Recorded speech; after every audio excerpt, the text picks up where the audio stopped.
तो नमस्कार दोस्तों। आज के इस वीडियो में हम 3 ऐसे स्टॉक्स के बारे में बात करेंगे जिनका जो शेयर प्राइस है अभी लगभग 100 रुपीज से भी कम है और ये जो कंपनियां हैं ये आपको फ्यूचर में एक अच्छी खासी रिटर्न जो है वो दे सकती है। और इसमें से जो एक स्टॉक है उसने पिछले एक साल में लगभग 172% का जो है रिटर्न दिया है। तो दोस्तों चलिए बिना वक्त गवाए आज के इस वीडियो को शुरू करते हैं। तो दोस्तों हमारा सबसे पहला जो स्टॉक है वो है IRB इंफ्रास्ट्रक्चर डेवलपर्स। तो ये जो कंपनी है ये कंस्ट्रक्शन सेक्टर से बिलोंग करती है और अगर हम इसके लास्ट एक महीने के रिटर्न की बात करें तो ये जो कंपनी है इसने लास्ट एक महीने में लगभग 8% का जो है रिटर्न दिया है और लास्ट एक साल में जो है कंपनी ने लगभग 41% का जो है रिटर्न दिया है। और अभी जो कंपनी का शेयर है अभी लगभग 41 रुपीज़ के आसपास ट्रेड कर रही है। तो इस कंपनी के अगर सबसे पहले हम बात करें फाइनेंशियल्स की तो कंपनी का जो अगर हम फाइनेंशियल्स को देखें तो कंपनी का जो रेवेन्यू है वो 2021 से लगातार राइज हो रही है 2023 तक भी। अगर हम बात करें प्रॉफिट की तो कंपनी का जो प्रॉफिट है वो भी 2021 से लगातार राइज हो रही है 2023 तक। अभी अगर हम इसके नेटवर्थ को भी देखें तो कंपनी का जो नेटवर्थ है वो 2019 से लगातार राइज हो रही है 2023 तक, जो कि एक बहुत ही अच्छी बात है। दोस्तों इसके बाद अगर हम बात करें इस कंपनी के फंडामेंटल्स की तो सबसे पहले अगर हम बात करें मार्केट कैपिटलाइजेशन की तो ये जो कंपनी है इस कंपनी का जो मार्केट कैपिटलाइजेशन है वो है 25,110 करोड़, यानी कि ये जो कंपनी है ये एक लार्ज कैप कंपनी है। इसके बाद अगर हम बात करें पी रेशियो की तो कंपनी का जो पी रेशियो है वो है 50.1 और जो कंपनी का जो इंडस्ट्री पी है वो है 15.4, यानी कि इस कंपनी का जो पी रेशियो वो उसके इंडस्ट्री पी से बहुत ही ज़्यादा हाई है, जो कि बिल्कुल भी अच्छी बात नहीं मानी जाती है। पर पी रेशियो के साथ साथ हमें हमेशा उस कंपनी के जो है ईपीएस ग्रोथ को भी देखना चाहिए। तो अगर हम इस कंपनी के लास्ट 5 ईयर्स के ईपीएस ग्रोथ को देखें तो इस कंपनी का जो लास्ट 5 ईयर्स का ईपीएस ग्रोथ है वो है -13.2%, यानी कि कंपनी का जो पी रेशियो वो तो हाई है पर कंपनी का जो ईपीएस ग्रोथ है वो माइनस में है और ये बिल्कुल भी अच्छी बात नहीं है किसी भी कंपनी में इन्वेस्ट करने के लिए। इसके बाद अगर हम बात करें पेग रेशियो की तो कंपनी का जो पेग रेशियो है वो है -15.2, यानी कि इस कंपनी का जो पेग रेशियो है वो भी माइनस में है, जो कि बिल्कुल भी अच्छी बात नहीं है। इसके बाद अगर हम बात करें पीबी रेशियो यानी कि price to book value ratio की तो कंपनी का जो पीबी रेशियो है वो है 1.86, यानी कि कंपनी का जो पीबी रेशियो वो 2 से कम है, जो कि एक अच्छी बात है। इसके बाद अगर हम बात करें आरओई और आरओसी के बारे में तो कंपनी का जो आरओई है वो है 5.43% और जो आरओसी है वो है 8.67%, यानी कि इस कंपनी का जो आरओई और आरओसी वो भी इतना कुछ खास नहीं है। मिनिमम 15% से ज़्यादा का अगर आरओई और आरओसी है तो उसे ज़्यादा बेहतर मानी जाती है। इसके बाद अगर हम बात करें कंपनी के डी रेशियो यानी कि डेट टू इक्विटी रेशियो की तो वो है 1.33, यानी कि 1 से ज़्यादा है, जो कि थोड़ा सा रिस्की है। पर कंपनी का जो करंट रेशियो वो है 0.82, यानी कि कंपनी का जो करंट रेशियो वो 0.82 है, यानी कि कंपनी के पास जो है करंट लायबिलिटीज ज़्यादा है as compare to current asset, जो कि बिल्कुल भी अच्छी बात नहीं है। कंपनी का डेट टू इक्विटी रेशियो भी थोड़ा सा 1 से ज़्यादा है और साथ ही साथ कंपनी का जो करंट रेशियो वो 1 से कम है और ये बिल्कुल भी अच्छी बात नहीं मानी जाती है। इसके बाद हम बात करते हैं इस कंपनी के जो है सेल्स ग्रोथ की। अगर हम लास्ट 5 ईयर्स के सेल्स ग्रोथ को देखें तो लास्ट 5 ईयर्स का जो सेल्स ग्रोथ है वो है 2.37% और जो लास्ट 3 ईयर्स का सेल्स ग्रोथ है वो है -2.34%, यानी कि इन दोनों ये जो कंपनी है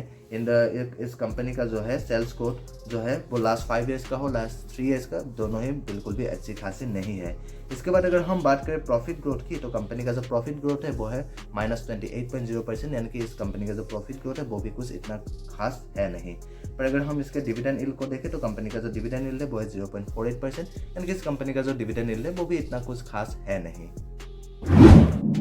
तो दोस्तों दूसरा जो हमारा स्टॉक है वो है NMDC स्टील लिमिटेड। तो ये जो कंपनी है ये मेटल्स एंड माइनिंग सेक्टर से बिलोंग करती है और ये जो कंपनी है अभी 2023 के फरवरी के मंथ में ही जो है स्टॉक मार्केट में लिस्ट हुई है और अभी तक कंपनी ने जो है लगभग 66% का जो है रिटर्न दे चुकी है। भाई अगर हम इसके लास्ट एक महीने के रिटर्न की बात करें तो लास्ट एक महीने में लगभग 12% का जो है रिटर्न दे चुकी है। तो इस कंपनी के अगर हम बात करें अभी जो है फिलहाल कंपनी जो है 50 रुपीज़ के आसपास ट्रेड कर रही है और अगर हम इसके फाइनेंशियल्स को देखें तो कंपनी का जो है रेवेन्यू अगर हम बात करें तो सितंबर के 2023 में जो सितंबर का क्वार्टर अभी चल रहा है अभी लगभग 290 करोड़ का जो है इसका रेवेन्यू है। वही अगर हम प्रॉफिट की बात करें तो सितंबर के क्वार्टर में अभी जो है -131 करोड़ का जो है अभी लॉस इसने रिपोर्ट किया है। वही अगर हम बात करें नेटवर्थ की तो कंपनी के 2023 में अभी जो नेटवर्थ है वो है 17,049 करोड़।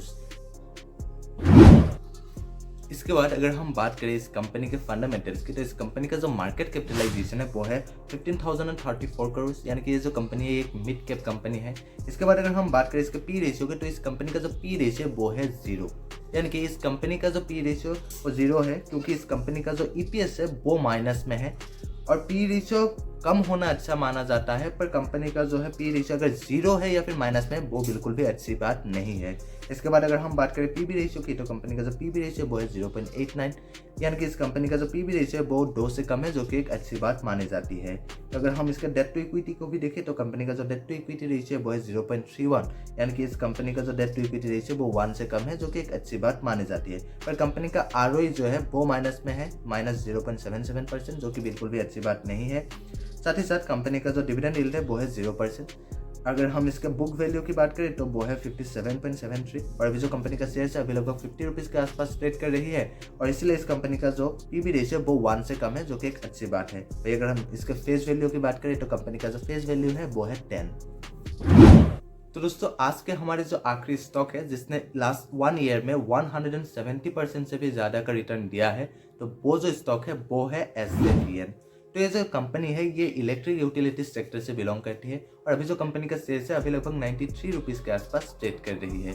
और दोस्तों चलिए इसके बाद हम बात करते हैं इस कंपनी के फंडामेंटल्स की। तो फंडामेंटल्स में सबसे पहले अगर हम बात करें मार्केट कैपिटलाइजेशन की, तो कंपनी का जो मार्केट कैपिटलाइजेशन है वो है 36,445 करोड़, यानी कि ये जो कंपनी है एक लार्ज कैप कंपनी है। अगर हम बात करें इसके बाद पी रेशियो की, तो कंपनी का जो पी रेशियो वो है 35.1। अगर इंडस्ट्री पी की बात करें तो इंडस्ट्री का जो पी है वो है 19.4, यानी कि इस कंपनी का जो पी रेशियो वो उसके इंडस्ट्री पी से ज़्यादा है, जो कि थोड़ी सी अच्छी बात नहीं मानी जाती है। और अगर हम इसके ईपीएस ग्रोथ को भी देखें, लास्ट 5 ईयर्स का जो इसका ईपीएस ग्रोथ है वो है 2.54%, यानी कि इसका जो ईपीएस ग्रोथ है लास्ट 5 ईयर्स का वो इतना भी कुछ खास है नहीं। इसके बाद अगर हम बात करें पैग रेशियो की, तो कंपनी का जो पैग रेशियो वो है 13.8, यानी कि कंपनी का जो पैग रेशियो है वो 1 से ज़्यादा है, यानी कि इस कंपनी का जो शेयर प्राइस है वो उसके अर्निंग ग्रोथ के मुकाबले जो है महंगा है, जो कि एक अच्छी बात नहीं मानी जाती है। भाई अगर हम पीबी रेशियो की बात करें तो कंपनी का जो पीबी रेशियो वो भी 2.57 है, यानी कि 2 से ज़्यादा है, जो कि एक अच्छी बात नहीं मानी जाती है। डेट टू इक्विटी की बात करें तो कंपनी का जो डेट टू इक्विटी रेशियो वो है 1.19, यानी कि 1 के लगभग आसपास ही है, जो कि थोड़ा सा अच्छा ही है। पर अगर हम इसके करंट रेशियो की बात करें तो कंपनी का जो करंट रेशियो वो है 1.21, यानी कि इस कंपनी के पास जो है करंट एसेट ज़्यादा है as compare to current liability, जो कि अच्छी बात ही है। पर अगर किसी कंपनी का जो करंट रेशियो वो 1.5 से लेकर 3 के बीच में है तो उसे ज़्यादा बेहतर मानी जाती है। इसके बाद अगर हम बात करें आरओई और आरओसी की, तो कंपनी का जो आरओई है वो है 10.3% और जो आरओसी है वो है 9.27%। और अगर किसी कंपनी का जो है आरओई और आरओसी वो 15% से ज़्यादा हो तो उसे ज़्यादा बेहतर मानी जाती है। इसके बाद हम बात करते हैं सेल्स ग्रोथ की, तो अगर लास्ट 5 ईयर्स की सेल्स ग्रोथ की बात करें तो वो है 5.69%, और जो लास्ट 3 ईयर्स का जो है वो है 2.82%, यानी कि इस कंपनी का जो है सेल्स ग्रोथ भी वो भी इतना कुछ खास है नहीं। इसके बाद अगर हम बात करें इस कंपनी के डिविडेंड यील्ड की, तो कंपनी का जो डिविडेंड यील्ड है वो है 1.90%, और डिविडेंड यील्ड जितना ज़्यादा होता है उतनी ज़्यादा बेहतर मानी जाती है। और अगर हम इसके बाद बात करें इस कंपनी के बुक वैल्यू की, तो कंपनी का जो बुक वैल्यू है वो है 36.5, और जो कंपनी का फेस वैल्यू है वो है 10। तो दोस्तों आज के लिए बस इतना ही, और अगर आपको वीडियो पसंद आया तो प्लीज़ लाइक करिए, और अगर आप इस चैनल पर नए हैं तो प्लीज़ सब्सक्राइब भी कर दीजिए, और अगर आप मुझे इंस्टाग्राम में फॉलो करना चाहते हैं तो लिंक डिस्क्रिप्शन में दिया गया है। और हाँ, ये जो वीडियो है इसी एजुकेशनल पर्पज़ के लिए बनाया गया है, और किसी भी स्टॉक्स में इन्वेस्ट करने से पहले खुद से रिसर्च जरूर करिएगा।